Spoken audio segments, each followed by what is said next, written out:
பசி நேரம் வந்தவுடனேயே சொன்னார்கள். ரகுமான் சொன்னார், சீக்கிரம் முடியுங்கள், சாப்பிட வேண்டும் என்று சொன்னார். ஆனால் நான் சாப்பிட்டு விட்டு வந்தேன். அவர்கள் மிகப்பெரிய ஆபத்தான ஒரு திட்டத்தோடு தான் காய்களை நகர்த்துகிறார்கள். இதையெல்லாம் உணர்ந்து ஆழ்ந்த கவலையோடு தான், மிகுந்த வலியோடு தான் விடுதலை சிறுத்தைகள் கட்சி, பாரதிய ஜனதா மற்றும் RSS ஆகிய அமைப்புகளின் முடிவுகளை, நிலைப்பாடுகளை, அணுகுமுறைகளை, அரசியல் உத்திகளை எதிர்கொள்கிறோம். இஸ்லாமியர்களுக்கு எதிரான வெறுப்பை விதைத்தார்கள். பிறகு அவர்கள் எண்ணியதை போல அதை இடித்து தரைமட்டமாக்கினார்கள். 400 ஆண்டு கால பழமை வாய்ந்த ஒரு சின்னத்தை, வரலாற்று சின்னத்தை அவர்களால் இடித்துவிட முடியுமா என்று நாம் இருமாப்போடு இருந்தோம். அதை எப்படி இடிக்க முடியும் என்று நாம் எண்ணி இருந்தோம். ஆனால் அதை நடத்தி முடித்து சாதித்து விட்டார்கள். ஜம்மு காஷ்மீரை 3ஆக உடைக்க முடிந்தது என்பதை நாம் பார்த்தோம். இன்றைக்கு அங்கே அந்த மாநிலத்திற்கான தனி உரிமைகள், தனித்துவ உரிமைகள் பதிவு இருக்கின்றன. மாவட்ட செயலாளர் தம்பி நியூட்டன் அவர்களே, மாவட்ட செயலாளர் வளர்மதி அவர்களே மற்றும் இதர மாவட்ட பொறுப்பாளர்களே, கட்சியின் மாநில நிர்வாகிகளே, பல்வேறு இஸ்லாமிய அமைப்புகளின் தலைவர் பொதுமக்களே,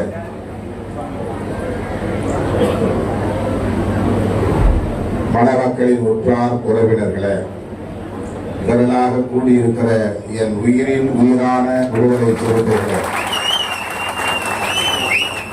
உங்கள் அனைவருக்கும் என்னுடைய பணிவார்ந்த வணக்கத்தை தெரிவித்துக் கொள்கிறேன். பசி நேரம் வந்தவுடனேயே சொன்னார்கள். ரகுமான் சொன்னார், சீக்கிரம் முடியுங்கள், சாப்பிட வேண்டும் என்று சொன்னார். ஆனால் நான் சாப்பிட்டு விட்டு வந்தேன். இன்றைக்கு ஒரு வாய்ப்பாக ரமண ஆசிரமத்திற்கு சென்றோம். திருவண்ணாமலை நாடாளுமன்ற உறுப்பினர் அண்ணாதுரை அவர்களோடு அங்கே பொதுமக்களோடு அமர்ந்து சாப்பிட வேண்டும் என்று கேட்டுக்கொண்டதன் அடிப்படையில் அங்கே சாப்பிட்டு விட்டு வந்துவிட்டோம். நீங்கள் நெடுநேரம் காத்திருக்கிறீர்கள். நீண்ட நேரம் நான் எடுத்துக்கொள்ள விரும்பவில்லை. மக்கா கலீல் அவர்களின் அருமை புதல்வன் தம்பி இப்ராஹிம் மற்றும் ருமானா ஆகிய இருவரையும் அனைத்து செல்வங்களும் பெற்று, குழந்தை செல்வங்கள் உள்ளிட்ட அனைத்து செல்வங்களையும் பெற்று வாழ்வாங்கு வாழ்க, நீடூழி வாழ்க என்று மனமாற வாழ்த்துகிறேன். அவரை லயோலா கல்லூரியில் ஒரு மாணவராக சேர்க்கும் போது நான் பார்த்தது. இன்றைக்கு அவர் ஒரு மணமகனாக இங்கே நம்முடைய அரங்கில் அமர்ந்திருப்பது மகிழ்ச்சி அளிக்கிறது. நன்றாக படித்து பட்டம் பெற்று இன்றைக்கு ஒரு நல்ல ஆளுமையாக வளர்ந்து நம் கண்முன்னால் அவர் ஒரு அழகிய தோற்றத்தோடு காட்சியளிக்கிறார். இல்லறத்தில் அடியெடுத்து வைக்கிறார். மிகுந்த மகிழ்ச்சியை தருகிறது. அவர் எல்லா வளமும் நலமும் பெற்று வாழ்வாங்கு வாழ வேண்டும், நீடூழி வாழ வேண்டும் என்று நான் நெஞ்சார வாழ்த்துகிறேன். கலீல் அவர்கள் இந்த இயக்கத்தோடு எப்படி தன்னை இணைத்துக் கொண்டார், பிணைத்துக் கொண்டார், எப்படி இன்றைக்கு செயல்பட்டு வருகிறார் என்பதையெல்லாம் எனக்கு முன்னர் பேசிய அனைவரும் சுட்டிக்காட்டினார்கள். மறைந்த முகமது யூசுப் அவர்கள் இன்றைக்கு நம்மோடு இல்லை. அவர் இருந்தால் அவர் முன்னின்று இந்த நிகழ்ச்சியை நடத்துவார். அந்த அளவுக்கு அவருக்கும் மக்கா கலீல் அவர்களுக்கும் இடையிலே ஒரு நல்ல பிணைப்பு இருந்ததை நாம் அறிவோம். தம்பி கலீல் அவர்கள் இயக்கத்திற்கு ஒரு பொருளாதார நெருக்கடி ஏற்பட்ட போது அவர் காட்டிய அக்கறையும் அதில் அவர் எடுத்துக்கொண்ட அந்த முன்முயற்சியும் என்னை வியக்க வைத்தது. நல்ல உள்ளம் படைத்தவர், ஒரு நேர்மையான அணுகுமுறைகளை கொண்டவர், யாரும் வருந்தக்கூடாது, அவர்கள் வருந்தினால் அவர்களுக்கு துணை நிற்க வேண்டும் என்கிற உதவும் மனப்பான்மை கொண்டவர் என்பதை அந்த நிகழ்விலே நான் உடனே புரிந்து கொண்டேன். தொலைபேசியிலே அவரிடத்தினுடைய வருத்தத்தை பகிர்ந்து கொண்டதும் அவர் துடித்து போனார். உடனடியாக அதற்கு ஒரு தீர்வு காண வேண்டும் என்று அவரே முன்வந்து சில முயற்சிகளை மேற்கொண்டது மறக்க முடியாத ஒரு நிகழ்வு. அப்படிப்பட்ட கலீல் அவர்கள் இன்றைக்கு எல்லோரோடும் அதே போன்ற அணுகுமுறையோடு தான் பழகுகிறார் என்பதனால்தான் இன்றைக்கு தமிழ்நாட்டின் மூலை முடுக்கெல்லாம் இருந்து நம்முடைய தோழர்கள் ஓடி வந்திருக்கிறார்கள், இஸ்லாமிய தலைவர்கள் வந்திருக்கிறார்கள், மார்க்க அறிஞர்கள் வந்திருக்கிறார்கள், நமது கட்சியின் முன்னணி தலைவர்கள் பலரும் இங்கே வந்திருந்து அவருடைய அருமை புதல்வனையும் மருமகளையும் இன்றைக்கு வாழ்த்தி இருப்பதை நாம் பார்க்கிறோம். அந்த வகையில் உங்களோடு சேர்ந்து நான் மக்கா கலீல் அவர்களை பாராட்டவும் மணமக்களை வாழ்த்தவும் கடமைப்பட்டிருக்கிறேன். நம்முடைய முனீர் அவர்கள் விடுதலை சிறுத்தைகள் கட்சி முன்முயற்சி எடுத்து இந்த போராட்டங்களை தமிழ்நாடு முழுவதும் நடத்தியதை மனம் திறந்து பாராட்டினார். நாடாளுமன்றத்தில் நாம் பேசிய கருத்துக்களையும் இங்கே வரவேற்று பாராட்டினார். இது நம்முடைய கடமை. இன்னும் சொல்ல போனால் அவர்கள் இஸ்லாமியர்களுக்கு எதிராக கொண்டு வருகிற ஒவ்வொரு சட்ட திருத்தமும் அல்லது அவர்கள் எடுக்கிற நிலைப்பாடுகளும் நம்மை மிகவும் அதிர்ச்சியடைய வைக்கிறது, அச்சத்திற்குள்ளே நம்மை நெட்டி தள்ளுகிறது, பெரும் கவலையை தருகிறது. இது சாதாரணமான ஒன்று அல்ல. அவர்கள் மிகப்பெரிய ஆபத்தான ஒரு திட்டத்தோடு தான் காய்களை நகர்த்துகிறார்கள். இதையெல்லாம் உணர்ந்து ஆழ்ந்த கவலையோடு தான், முழுந்த வழியோடு தான் விடுதலை சிறுத்தைகள் கட்சி, பாரதிய ஜனதா மற்றும் RSS ஆகிய அமைப்புகளின் முடிவுகளை, நிலைப்பாடுகளை, அணுகுமுறைகளை, அரசியல் உத்திகளை எதிர்கொள்கிறோம், அம்பலப்படுத்துகிறோம். இது நாட்டு மக்களையும் சிறுபான்மை மக்களையும் குறிப்பாக இஸ்லாமியர்களையும் பாதுகாக்க வேண்டும் என்கிற கவலையில் இருந்துதான் விடுதலை சிறுத்தைகள் இவற்றையெல்லாம் அணுகுகிறது. அவர்கள் என்னென்ன திட்டங்களை வைத்திருக்கிறார்கள், இன்னும் என்னென்ன செய்ய போகிறார்கள் என்பதையெல்லாம் எண்ணி பார்க்கிற போது மிகுந்த கவலையை ஏற்படுத்துகிறது. இந்த சட்ட திருத்தம் பூரண இஸ்லாமிய சமுதாயத்தின் மீது அவர்கள் அக்கறை காட்டி, கரிசனம் காட்டி கொண்டு வந்திருக்கிற ஒன்று அல்ல. இது சாவர்கரின் திட்டத்தில் ஒன்று, கோல்வாக்கரின் கனவு திட்டங்களில் ஒன்று. அவர்களின் இறுதி இலக்கை அடைவதற்கான வழிமுறைகளும் ஒன்று. பாபர் மசூதியை இடிக்க வேண்டும் என்று திட்டமிட்டார்கள். அதற்கென்று பெரிய பரப்புரைகளை மேற்கொண்டார்கள். நாட்டை அதற்கு தயார்படுத்தினார்கள். இஸ்லாமியர்களுக்கு எதிரான வெறுப்பை விதைத்தார்கள். பிறகு அவர்கள் எண்ணியதை போல அதை இடித்து தலைமட்டமாக்கினார்கள். 400 ஆண்டு கால பழமை வாய்ந்த ஒரு சின்னத்தை, வரலாற்று சின்னத்தை அவர்களால் இடித்துவிட முடியுமா என்று நாம் இருமாப்போடு இருந்தோம். அதை எப்படி இடிக்க முடியும் என்று நாம் எண்ணி இருந்தோம். ஆனால் அதை நடத்தி முடித்து சாதித்து விட்டார்கள். அவர்கள் விரும்பியதை கூட அதே இடத்திலேயே ராமருக்கு கோவிலையும் கட்டி முடித்து விட்டார்கள். உச்ச நீதிமன்றம் அந்த இடத்தில் ராமர் கோயில் இருந்ததற்கான ஆதாரம் இல்லை என்று தெளிவாக சொல்லிவிட்டது. தோன்றியதில் கீழே கட்டிடங்கள் இருந்தன என்பது உண்மைதான்.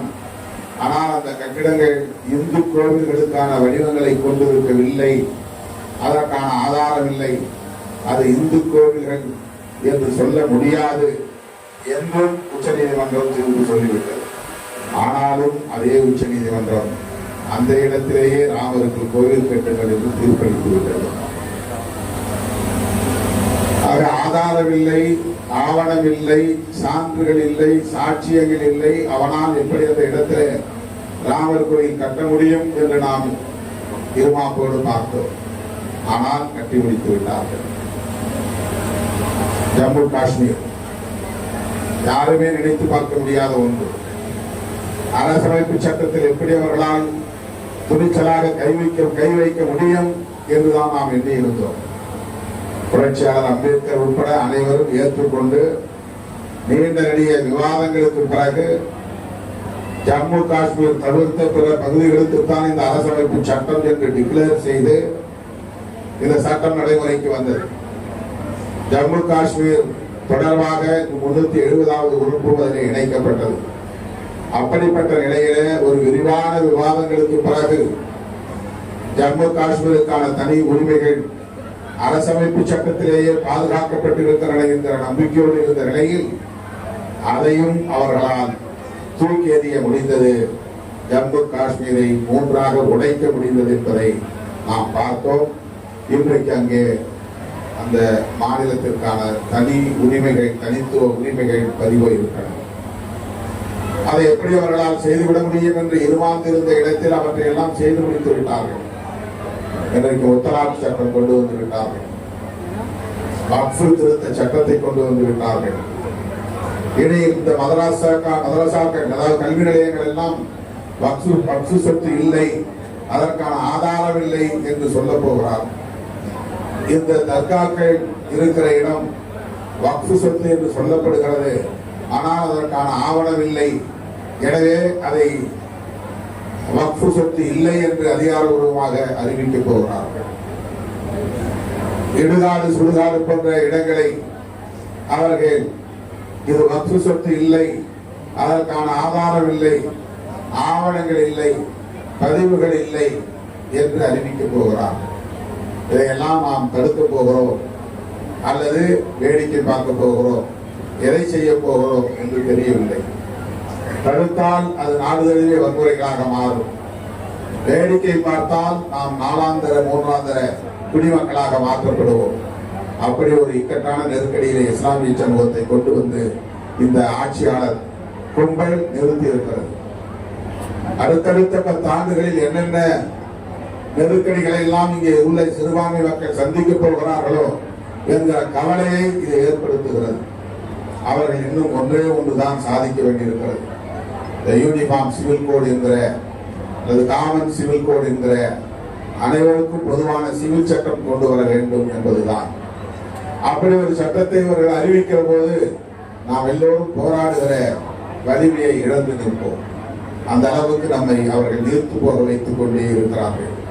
இனி போராடி என்ன செய்ய போகிறோம் என்கிற அளவுக்கான ஒரு விரக்தியை நம் மீது இன்றைக்கு அவர்கள் திணித்துக் கொண்டிருக்கிறார்கள்.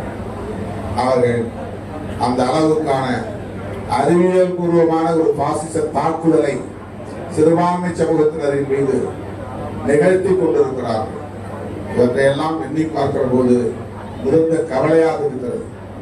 எப்படி இதையெல்லாம் நாம் எதிர்கொள்ள போகிறோம்? இஸ்லாமியர்களுக்கு இன்றைக்கு நிகழ்த்தக்கூடியது நாளை கிறிஸ்தவர்களுக்கு, அடுத்தடுத்து இருக்கக்கூடிய சிறுபான்மை சமூகத்தினருக்கு மிக இலகுவாக தலித்துகளையும் பழங்குடி மக்களையும் அவர்களால் தனிமைப்படுத்திவிட முடியும், அந்நியப்படுத்திவிட முடியும், அவர்களை செயல்பட விடாமல் தடுத்துவிட முடியும். அவர்களையும் இந்துக்கள் என்கிற பெயரால் மாய்மாட வித்தைகளை காட்டி மயக்கிவிட முடியும். இப்படி நாம் எண்ணி பார்க்கிற போதே நமக்கு மலைப்பாக இருக்கிறது. எப்படி இவற்றை எல்லாம் எதிர்த்து போராட போகிறோம் என்கிற கவலைதான் மிஞ்சுகிறது. அந்த உணர்வோடு தான் இந்த களத்திலே விடுதலை சிறுத்தைகள் கட்சி இன்றைக்கு மிக ஆழமான கொள்கை பார்வையோடு தான் இந்த பிரச்சனைகளை எல்லாம் அணுகுகிறோம். அகில இந்திய அளவில் விளிம்பு நிலை மக்கள் விழிப்புணர்வு பெற்றாக வேண்டும். வாக்கு வங்கி என்பதையெல்லாம் தாண்டி தலித்துகள், பழங்குடி மக்கள், சிறுபான்மை சமூகத்தை சார்ந்தவர்கள், இடதுசாரி ஜனநாயக சக்திகள் அனைவரும் ஓரணியில் திரள வேண்டிய ஒரு கட்டாயம் இன்றைக்கு ஏற்பட்டிருக்கிறது. அது ஒரு வரலாற்று கட்டாயம். அதை நாம் உணர்ந்து காய்களை நகர்த்துவோம். 2026 தேர்தல் கிடக்கட்டும். 2026 தேர்தலை விடவும் இந்த நாட்டையும் சிறுபான்மை மக்களையும் எல்லாவற்றையும் விட புரட்சியாளர் அம்பேத்கர் அவர்களால் உருவாக்கப்பட்ட அரசமைப்பு சட்டத்தையும் பாதுகாக்க வேண்டியதுதான் நம் முன்னால் இருக்கிற மிக முக்கியமான சவாலாக இருக்கிறது. பலருக்கு 2026 தேர்தல் ஒரு பெரிய அஜெண்டாவாக இருக்கலாம். ஆனால் அதற்கு முன்னதாக இந்த நாட்டை காப்பாற்றுவதும் அரசமைப்பு சட்டத்தை காப்பாற்றுவதும் இந்த சனாதன கும்பலின் கொட்டத்தை ஒடுக்குவதும் தான் நம் முன்னால் இருக்கிற முக்கியமான சவால். அந்த அடிப்படையிலே நாம் இணைந்து செயல்படுவோம் என்பதை சொல்லி, விடுதலை சிறுத்தைகள் கட்சி என்றென்றைக்கும் இந்த நிலைப்பாட்டில் உறுதியாக இருக்கும். யார் களத்தில் இருந்தாலும் இல்லாவிட்டாலும் சிறுத்தைகள் களத்திலே நிற்போம் என்பதை இப்படிப்பட்ட புரிதலோடுதான் தம்பி கலீல் போன்றவர்கள் இன்றைக்கு இந்த இயக்கத்திலே இணைந்து பணியாற்றிக் கொண்டிருக்கிறார்கள் என்பதையும் பொறுமையோடு சுட்டிக்காட்டி, தம்பி இப்ராஹிம் ருமானோ ஆகிய இருவரையும் வாழ்த்தி வாய்ப்புக்கு நன்றி கூறி முடிக்கிறேன். நன்றி, வணக்கம்.